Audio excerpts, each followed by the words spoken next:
Hélène Bruce, psychanalyste, membre de l'école de la cause freudienne et de l'Association mondiale de psychanalyse, maître de conférences à l'Université de Paris 8. Elle est venue à nous parler aujourd'hui sur cette question des traumatismes et l'exil des côtés des femmes. Quitter son pays, quitter la terre qui vous a vu naître, quitter sa famille, même si on le souhaite,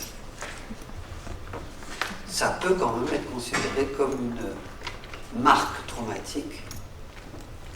Et je ne parle pas des cas où on est obligé de le faire pour rester en vie. Je suis venu à leur invitation pour soutenir ce travail. Et puis, comme elles m'ont demandé de dire quelques mots sur ce que la psychanalyse peut apporter de compréhension à la notion d'exil, en particulier, est-ce que les migrations sont des phénomènes traumatiques? Bien avec une certaine retenue, parce qu'en psychanalyse on évite les généralités, mais avec une certaine retenue et en me fondant sur un certain nombre d'aspects cliniques et théoriques, j'ai essayé de développer ce que des psychanalystes pouvaient d'une part comprendre et d'autre part en quoi ils pouvaient participer de la solution de certains problèmes rencontrés par les migrants.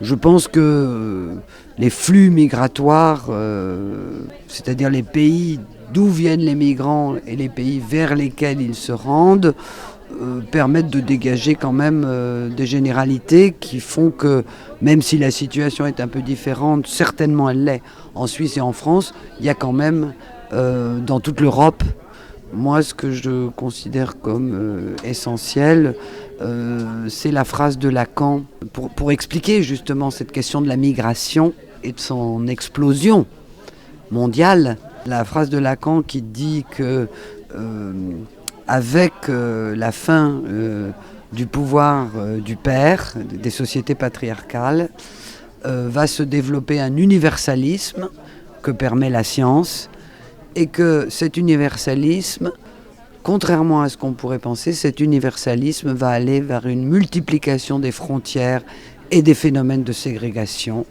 Il y aura de plus en plus de frontières, la frontière de mon quartier avec le quartier d'à côté, la frontière entre les musulmans et les chrétiens, la frontière entre ceux qui sont homos et ceux qui sont hétéros.